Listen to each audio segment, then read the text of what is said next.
bingung gitu ya. Tapi ternyata benar loh. Ada satu statement begini, pernikahan itu harus bunuh diri. Wow, saya ada sih pernikahan itu harus bunuh diri. Artinya apa teman-teman? Ternyata saya selidiki, ternyata pernikahan itu harus menanggalkan ego kita. Jadi di dalam Korintus 7 ayat 4 dikatakan bahwa istri tidak berkuasa atas tubuhnya sendiri, tetapi suaminya. Demikian sebaliknya, suaminya tidak berkuasa atas tubuhnya sendiri. Ini bukan hanya berbicara, ini bukan berbicara soal seks ya atau kehidupan apa ya suami istri, terutama di bidang tapi ini teman. Jadi suami istri harus tidak mempunyai ego satu sama lain. Ya, artinya itu harus menanggalkan ego satu sama lain. Karena apa, teman-teman? Di dalam pernikahan kok dikatakan harus menanggalkan ego. Karena kita tahu bahwa yang namanya pasangan itu hanya dua ego gitu ya. Nah, tentunya dua ego yang dilebur jadi satu. Nah, ini yang harus kita lakukan di dalam pernikahan. Sehingga kita akan mendapatkan sesuatu yang namanya ego yang baru. Bukan ego saya lagi, bukan ego istri saya lagi, tapi ego yang baru gitu ya. Makanya di dalam yang di materi MOU juga dikatakan not me but we. Bukan lagi saya, tetapi kami. Yang artinya dua ego yang harus dilebur jadi satu.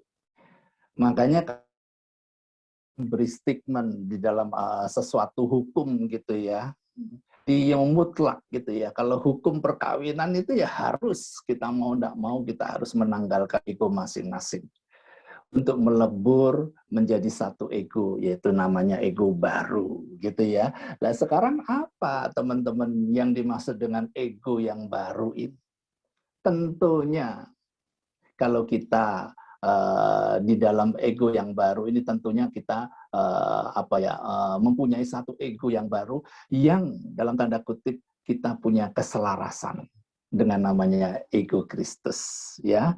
Kalau kita lihat teman-teman pada satu saat di mana Yesus ya sudah mengalami waktu untuk tiba waktunya untuk penyaliban, dia katakan di dalam doanya, kalau bisa cawan ini lalu di depanku, di hadapanku. Tetapi, nah ini egonya sudah tahu ya, egonya Yesus ya. Dia sendiri mengatakan kalau bisa ini cawan ini berlalu di dalam hidupku. Tetapi kembali lagi, bukan kehendakku yang terjadi, melainkan kehendakmu ya Bapa yang terjadi. Jadi ini adalah sesuatu yang kita diberikan sesuatu makna bagaimana di dalam perkawinan itu perlu ego yang baru, yaitu ego yang menjadi kehendak Bapa. Baru nanti di dalam perkawinan mestinya punya dua ego yang berbeda, punya dua kepentingan yang berbeda, sehingga membuat kita ini sekarang bisa sejalan gitu ya. Kita lihat sekarang, kenapa kok kita tidak bisa berjalan di dalam ego kita masing-masing di dalam perkawinan. Kita buka teman-teman Filipi 2 ayat 21, dikatakan begini, sebab semuanya mencari kepentingannya sendiri. Ini sudah jelas, firman sudah dikatakan bahwa setiap kita masing-masing, ego kita ini selalu mengarah kepada kepentingan kita sendiri. Memuaskan diri kita sendiri. Walaupun kita sudah hidup bersama pasangan. Karena apa? Karena memang dari gitu ya, dari sananya gitu ya, dari kedagingannya kita, setiap kita ini, yang dimana kita ini sudah menjadi manusia yang tentunya kedagingan itu yang membawa kita selalu ego kita mengarah ke diri kita sendiri. Nah, bagaimana kita sekarang dalam kawinan kita bisa membawa egonya masing-masing? Nggak mungkin. Makanya di dalam tadi, di dalam katakan di dalam 1 Korintus 7 ayat 4 dikatakan bahwa kamu bukan lagi milikku. Yang suami katakan sekarang miliknya istri. Yang istri katakan sekarang miliknya suami. Artinya apa? Saya tidak membawa ego saya dalam perkawinan saya. Saya harus ganti. Termasuk istri saya. Kamu harus ganti egomu. Karena kalau kita berjalan di dalam ego kita masing-masing, perkawinan itu akan menjadi sesuatu dan apa itu neraka gitu. Satu keputusan, maka yang dikatakan perkawinan itu adalah neraka. Jadi wajib ya hukumnya pernikahannya. Kita mesti menanggalkan ego untuk melebur menjadi satu, menjadi ego yang baru. Nah sekarang pertanyaannya teman-teman, bagaimana kita ini supaya bisa mendapatkan ego yang baru gitu loh. Tadi di Filipi 2 di 21 dikatakan bahwa selalu ego kita ini mengarah ke kepentingan kita sendiri, kepuasan diri kita sendiri. Kita juga kita akan bahas, saya akan di sini saya kasih 4 poin gitu ya. Bagaimana kita bisa mendapatkan ego yang baru seperti ego Kristus dengan dirinya sendiri. Selalu kalau dia katakan aku, itu selalu intinya itu selalu punya nilai bahwa dia taat dengan otoritas Bapa. Selalu dia mempunyai nilai bahwa dia mendeklarasikan sesuatu itu adalah kemuliaannya Bapa. Jadi tidak pernah dia katakan aku itu aku selalu mementingkan dirinya Yesus, tidak pernah. Ini yang kita harus capai. Makanya bagaimana kita harus mencapainya? Yang pertama, saya kasih poin yang pertama. Kalau kita mau mencapai satu ego yang baru, yaitu ego yang seperti Kristus, nggak ada mau, nggak ada yang lain dari kita dulu. Ya, saya bilang kita ini diberi kehendak. Makanya kalau Tuhan menciptakan kita itu, dia memberi tatanan di dalam hukum manusia itu adalah kehendak bebas. Kita mau, kita tidak, itu adalah kehendak kita yang Tuhan tidak bisa ingkari tatanan itu. Makanya saya tulis di poin yang pertama, kita harus bagaimana untuk mencapai ke ego yang baru itu. Harus dari diri kita dulu.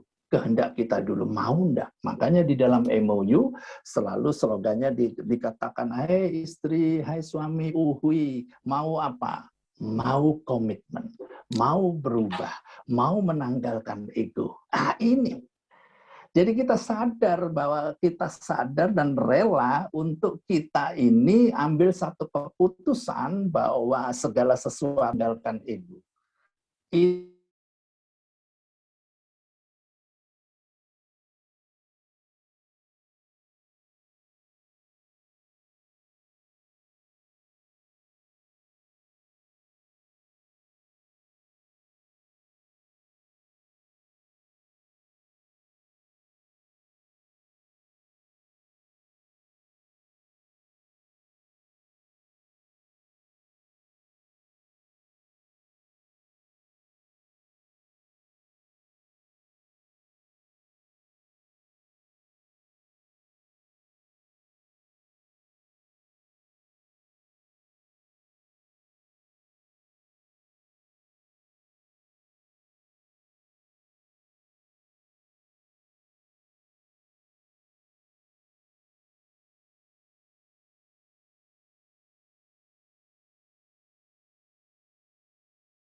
mestinya bukan kekuatan kita untuk kita dapatkan itu, tapi semua karena Yesus atau Kristus yang ada di dalam kita yang mengekspresikan melalui carang-carangnya, yaitu kita ranting-rantingnya.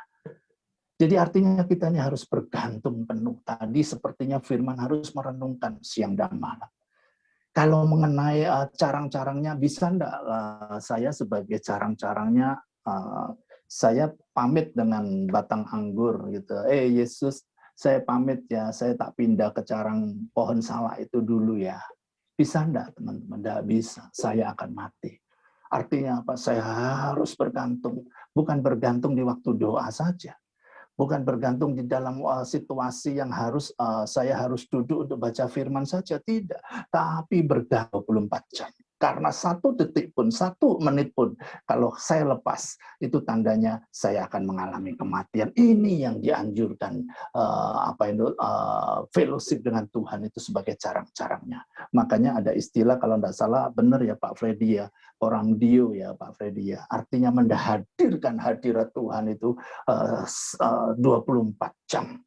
Yang dimana selalu Tuhan, selalu kita hadirkan di dalam kehidupan kita. Makanya ada di dalam firman dikatakan, baik saya makan, baik saya minum, baik saya apapun yang saya kerjakan, selalu saya kerjakan untuk kemuliaan Tuhan. Itu berarti ada kebersamaan Tuhan.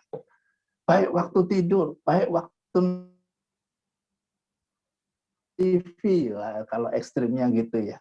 Baik waktu bekerja, ini saya juga punya kesaksian sedikit. Saya ini lucu, punya kebiasaan tuh paling seneng nonton gitu ya. Di dalam terakhir ini memang tidak ada bioskop. Saya sama istri itu hobinya sama, teman-teman.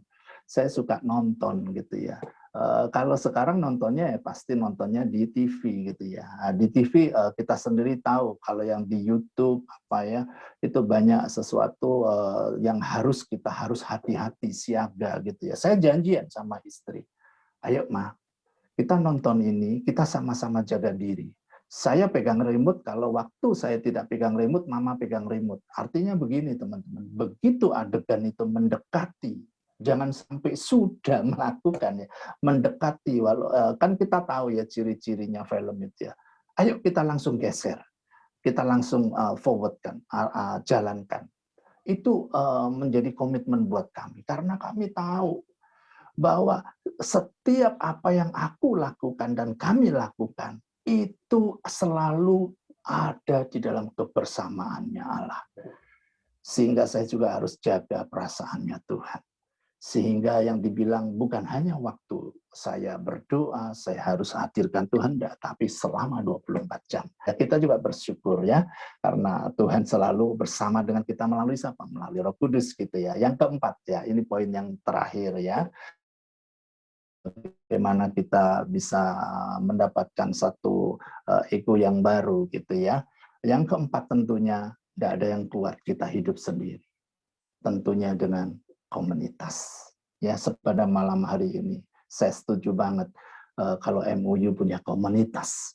Karena di dalam komunitas 1 orang itu jauh daripada 3-4 orang. Makanya di dalam Kompas ini selalu membangun, selalu menjadi mentor, selalu menjadi brother keeper, sehingga membuat kita ini selalu diajar, dimuridkan di dalam komunitas, sehingga membuat kita ini dipertumbuhkan, diperlengkapi, membuat kita ini sekarang jadi sadar begitu. Punya banyak teman yang membuat kita itu menjadi kuat. Gitu. Sehingga apa yang membuat kehidupan kita salah, kita bisa terkoreksi. Di dalam komunitas ada yang menegur, ada yang mendidik, ada yang memberikan masukan melalui sharingnya, ada yang memberikan sesuatu pengalaman pribadi melalui kesaksiannya, sehingga komunitas itu akan mempertumbuhkan saya secara pribadi dan kita secara pribadi bersama-sama bertumbuh karena kita sudah dimuridkan. Kalau 4 hal ini kita sudah lakukan, kita percaya teman-teman, maka kebiasaan-kebiasaan kita, ego kita yang lama. Kita tadi sudah diingatkan bahwa semua keinginan ego kita selalu mementingkan kepada diri sendiri. Kalau hal ini kita lakukan, maka segalanya itu akan diubah menjadi sesuatu yang baru, yaitu buah-buah roh itu yang akan menguasai hidup kita. Buah-buah roh itu yang akan diekspresikan batang anggur itu melalui hidup kita. Buah-buah roh itu yang akan menjadi sesuatu sesuatu gambaran dalam hidup kita yang baru. Sehingga membuat kita sekarang nyata bahwa kita sekarang punya satu kehidupan, yaitu namanya ego atau karakter-karakter yang baru. Ya, nah ini sekarang dampaknya apa kalau hal itu sudah menjadi selaras, ya. Ego kita dampaknya apa kalau sampai ego kita ini sudah kita tanggalkan dan kita sekarang sudah pakai egonya Kristus, ya. Kita sudah pakai yang namanya perubahan-perubahan di dalam karakter dan lain sebagainya. Dampaknya apa di dalam pasangan itu? Kita jangan ngomong soal keluarga dulu. Kita ngomong soal pasangan, dampaknya apa buat pasangan? Saya tulis di sini. Ini menurut pengalaman dan pengamatan saya secara pribadi, makanya saya sayang istri saya ini hari ini tidak bisa ikut karena saya diskusi banyak mengenai istri ini. Terus terang Pak Freddy, istri saya ini hari ini agak tidak enak badan Pak Freddy karena dia sedang nervous Pak Freddy. Jadi dia ini sekarang takut gitu loh. Artinya ingin berbicara di dalam istri saya ini orangnya penakut Pak Freddy, sehingga dia terus mengalami satu ketakutan, sehingga dia terus mengalami kepusingan yang berat. Hari ini dia tidak bisa ikut Zoom gitu ya. Padahal saya merasa waduh ini sangat luar biasa memberkati saya dan istri ya. Dampaknya buahnya apa kalau ego itu selaras dengan egonya Kristus kehendaknya? Satu, saya yang merasakan, ya, saya ngerasakan dan istri juga merasakan. Satu, kita itu mudah mengampuni. Nah ini, kalau kita ini sudah kita tanggalkan ego kita, dan kita sekarang punya ego yang selaras dengan Kristus, kita itu bisa merasakan. Ya, kita ini bisa merasakan kita ini mudah mengampuni. Ya, persoalan besar jadi kecil. Yang kecil jadi hilang. Benar. Karena apa, teman-teman? Karena kita sudah pakai kacamatanya Tuhan. Mudah mengampuni. Benar, benar. Ini saya praktek dengan istri. Saya merasakan, iya ya. Kalau dulu, ngomong sekarang ya, dulu ya ini ya.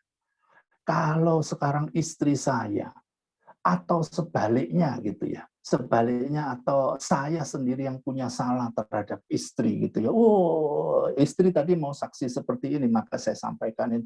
Istriku tidak terima. Bahkan istriku ini bisa diem no aku nyimak gitu loh. Nyimak itu bisa 4 hari, 5 hari. 4 hari lah, enggak sampai 5 hari. Dan perlakuannya dia bisa sampai enggak mood gitu loh. Sampai saya sendiri yang dianggap salah itu ngaku salah. Itu dulu. Juga saya juga begitu, teman-teman. Enggak mudah mengampuni. Kalau yang namanya istriku salah, jangan bilang saya yang minta maaf duluan. Oh, enggak mau saya. Gengsi. Orang laki, gengsi. Teman-teman, saya tunggu sampai dia sampai nangis, sampai dia itu kalau saya melihat baru iba, baru saya artinya itu mengampuni gitu, memaafkan gitu loh. Itu satu tanda bahwa dia menyesal gitu. Walaupun dia tidak katakan saya minta maaf, enggak, tetapi sampai dia nangis, sampai begitu kejamnya loh teman-teman.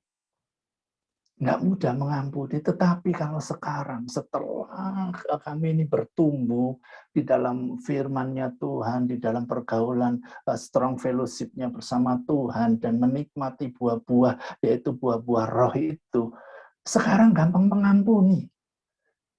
Nggak mungkin persoalan rumah tangga itu nggak ada salahnya, pasti ada. Kalau rumah tangga nggak ada salahnya, kok rasanya nggak masuk akal, kok dibikin-bikin, karena firman yang tulis kok.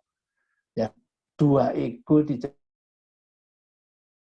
satu ini dalam proses, memang perjalanan dalam proses pasti ada sesuatu proses, nggak mungkin gitu ya. Ya, tapi hal ini bisa terjadi teman-teman. Jadi mudah ampuni sekarang. Kalau kami sesuatu yang hal seperti itu pakai kacamatanya Tuhan. Iya ya.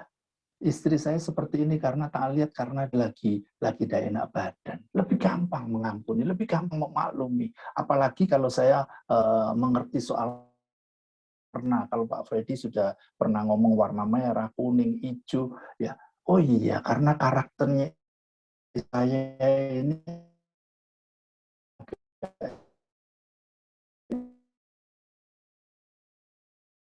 sadar gitu,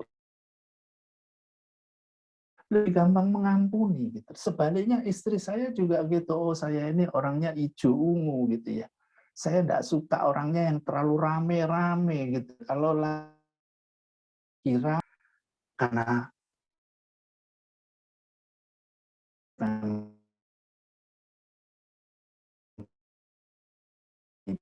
bukan gitu, lebih gampang mengampuni gitu. Pas sampah bisa terjadi sesuatu.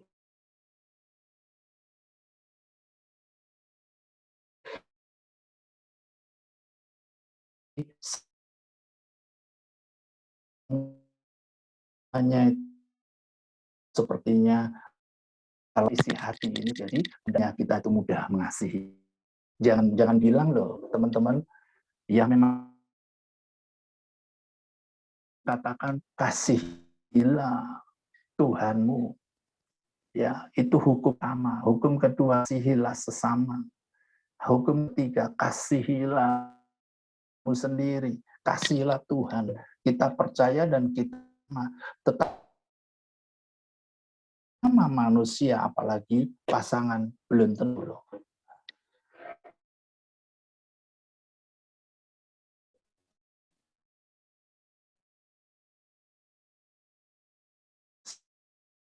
Saya marah waktu itu pulang. Begini teman-teman.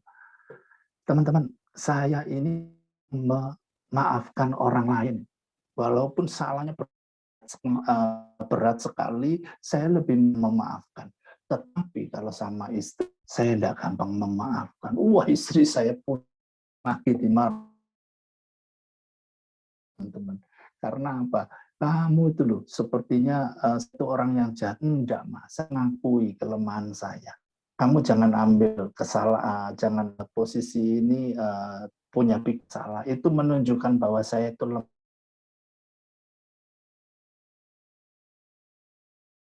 buah roh itu terjadi, lebih mudah mengasihi. Ya, karena apa? Pengisi hati kita ini adalah hati yang penuh dengan kasih.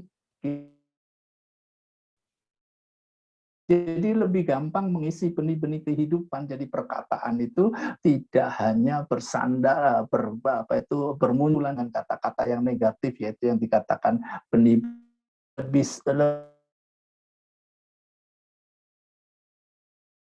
benih ini yang tadi yang mengampuni itu membawa saya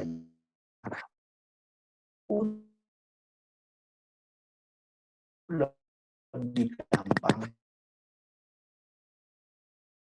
Kasihnya mati, pasti rumah tangga itu pasti hancur. Ternyata setelah buah-buah itu terjadi, lebih gampang komunikasi, teman-teman. Komunikasi yang tidak ada cenderungnya pun banyak terjadi di dalam perkawinan yang sudah mendapatkan sesuatu yang baru dari Tuhan. Benar tuh. Komunikasi pun apapun tidak menjadi satu perselisihan. Komunikasi sesuatu yang tidak ada dampak, tidak berguna pun buat kita itu selalu menyenangkan gitu. Nah ini dampaknya kalau buah-buah itu tinggal di dalam kita. Ya ini mungkin komunikasi tidak usah terlalu panjang gitu ya. Karena kita tahu karena komunikasi ini sesuatu yang sangat penting buat perkawinan. Kalau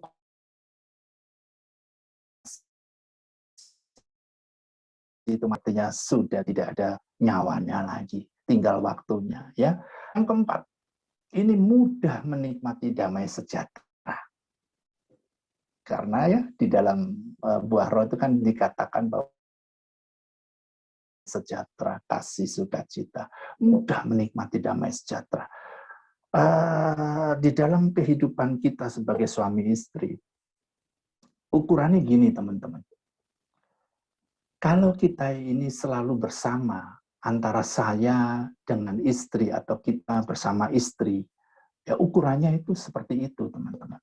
Kalau beserta anak-anak, kita masih punya ukuran-ukuran yang bisa ditutupi. Tapi kalau yang dibilang you and me, artinya saya dan istri, itu yang menjadi ukuran damai sejahtera di dalam perkawinan. Karena itu sesuatu yang murni. Saya banyak merasakan, juga istri merasakan, walaupun terjadi satu perselisihan, terjadi sesuatu pergumulan, tetapi mudah di antara kita dua orang ini mudah menikmati damai sejahtera, suasana surgawi gitu loh. Ya, seperti apa yang sudah diikrarkan di janji nikah gitu ya, suasana senang, susah, ya, dinikmati penuh dengan damai sejahtera. Nah, ini semestinya istri saya saksi, tapi saya bantu karena dia tidak bisa saksi ya, supaya dia sendiri juga bisa merasa melayani begitu ya. Iya ya, dia diskusi dengan saya, teman-teman, di suasana pandemi saat sekarang. Tentunya kita ini harus ngatur keuangan. Karena terus terang aja kami di bidang garment ini juga terimbas begitu ya, karena kami posisinya di mall gitu ya. Kalau saat sekarang kalau mall kita tahu bahwa persentase pengunjung pembeli itu berkurang banyak. Tetapi di dalam kondisi seperti ini, loh kita ini loh tetap mengalami damai sejahtera. Kadang-kadang gini, ini lucu teman-teman. Kadang-kadang gini, ayo kita makan yuk. Makan sing ini ya, enggak terlalu santai-santai aja. Tuh, nikmat itu. Jadi enggak ada tuntutan gitu loh. Saya juga pernah pancing istri saya. Kamu kok enggak belanja? Enggak, wis. Kok kelihatannya suasananya enggak perlu belanja ya. Kita cukup jalan-jalan aja. Jalan-jalan pun sudah senang. Loh, dari sini saya bisa nangkep. Ternyata kalau kita melepas ego kita masing-masing, menanggalkan ego kita mengalami mudah membawa damai sejahtera di dalam perkawinan kita. Gitu ya. Ya, mungkin saya tambahkan satu ya, karena ini menyangkut dengan sharing kesaksian gitu ya. Yang M yang kelima. Tadi itu mudah, sekarang M yang kelima sebagai kuncinya ini. Kita di dalam kehidupan kita, ya, kalau kita menanggalkan ego kita dan mengenakan ego yang baru, sadar tidak sadar, kita ini sudah mewariskan anak keturunan kita di dalam keteladanan kasih, teman-teman. Karena saya teringat, teman-teman, mengasihi anak, itu buktinya itu memperlihatkan saya dan istri saya itu penuh dengan saling mengasihi. Itu namanya mengasihi anak, karena anak akan terbentuk dengan jati diri yang benar.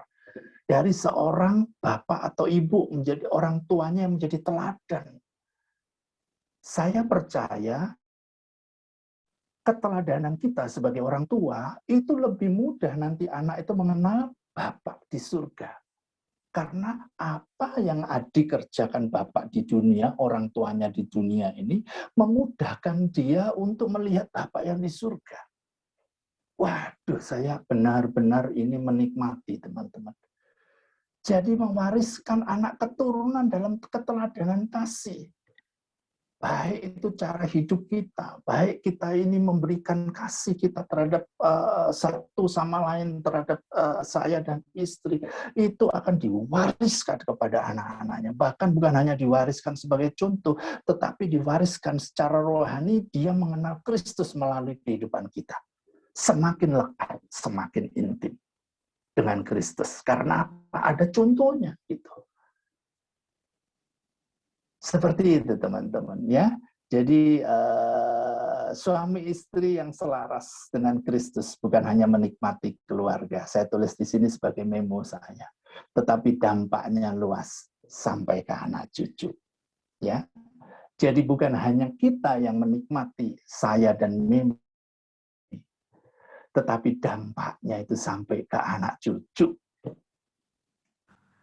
Kita buktikan sebagai ayat-ayat yang terakhir ya, kita buktikan. Matius 128. Saya tidak perlu baca semua karena ini adalah ayat favorit ya. Ya. Berbahagialah setiap orang yang takut akan Tuhan, yang hidupnya menurut jalannya ditunjukkan Allah. Gitu ya. Apabila engkau memakan hasil jerih payahmu, tanganmu, berbahagialah engkau dan baiklah keadaan. Nah ini ya. Yang ayat 1-2 dikatakan sebuah berkat. Berbahagialah.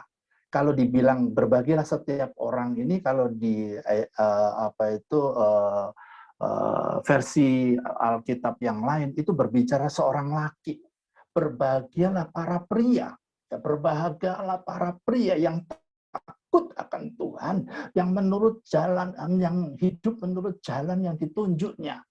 Berkat yang pertama, apabila engkau memakan hasil jerih payah tanganmu, apa yang kamu kerjakan ini, berbahagia dan engkau baik keadaanmu. Itu berkat yang pertama. Tetapi yang lebih dahsyat lagi, itu hanya berkat yang mengikuti kita. Tapi yang dahsyat lagi adalah istrimu akan menjadi seperti pohon anggur yang subur.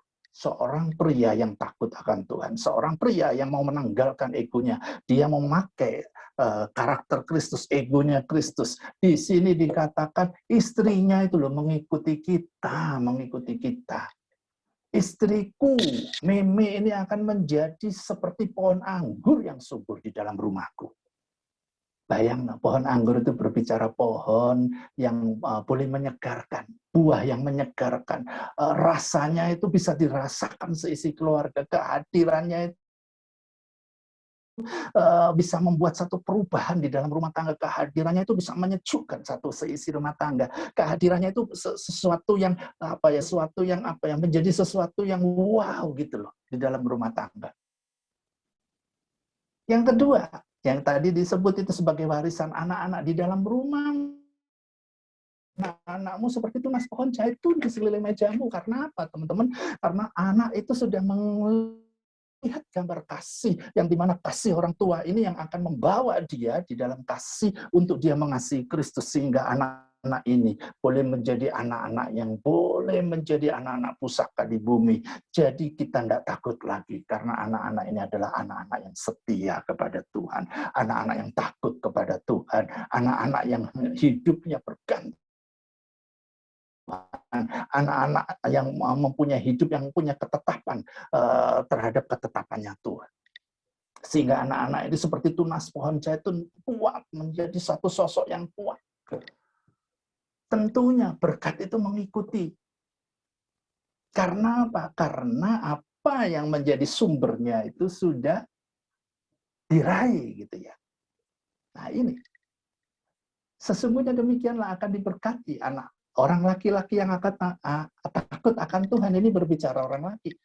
Jadi kiranya Tuhan memberkati engkau dari Sion. Dari Sion itu berbicara dari surga, supaya engkau melihat kebahagiaan Yerusalem seumur hidupku. Aku sebagai kepala rumah tangga, aku akan menikmati keluargaku seumur hidupku. Bukan hanya seumur hidupku.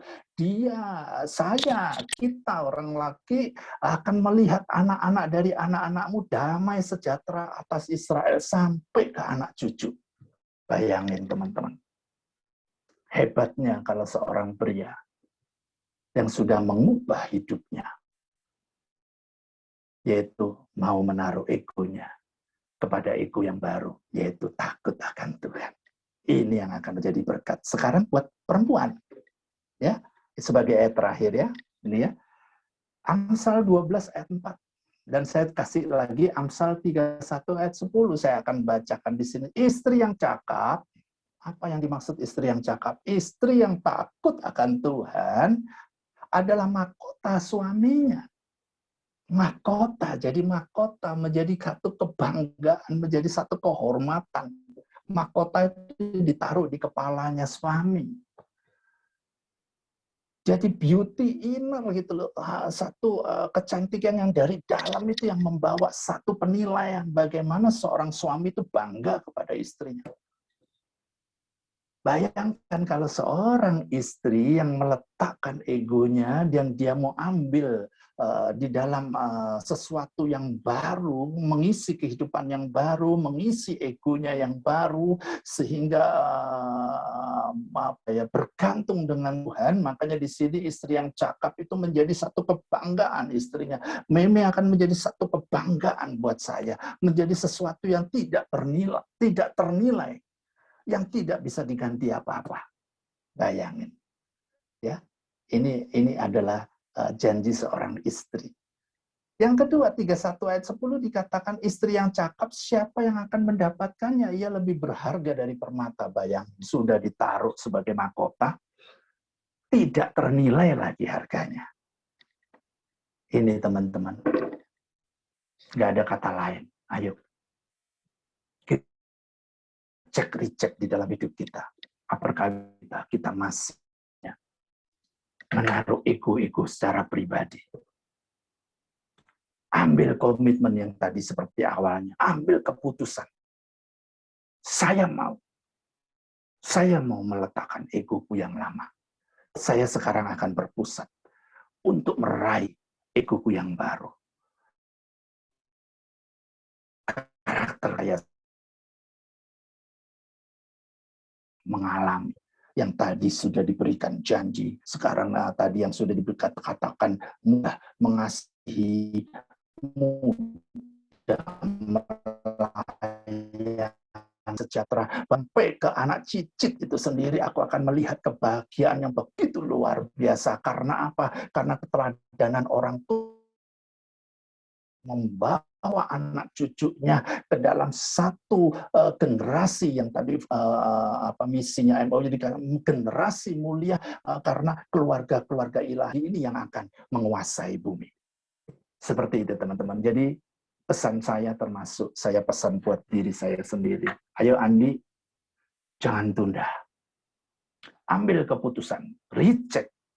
Kalau kesehatan pun diricek, rohani kita juga harus diricek. Apakah saya sudah mudah mengasihi istri? Apakah saya sudah mudah mengampuni? Apakah saya sudah mudah mendatangkan damai sejahtera di dalam keluarga? Kalau hal itu masih ada sesuatu yang terlewati, ambil komitmen. Saya mau. Berarti recheck, cek rohani saya, ada sesuatu yang salah. Saya mau ambil bagian ini. Saya sekutu dengan Tuhan dan menanggakan dan minta Roh Kudus, karena roh yang ada di dalam ini yang memampukan kita sehingga kita bisa menjadi strong fellowship bersama Tuhan, sehingga kita bisa mengerti firman, menjadi akar dasar kita, sehingga membuat perubahan itu menjadi oleh karena anugerah Tuhan, bukan kemampuan kita.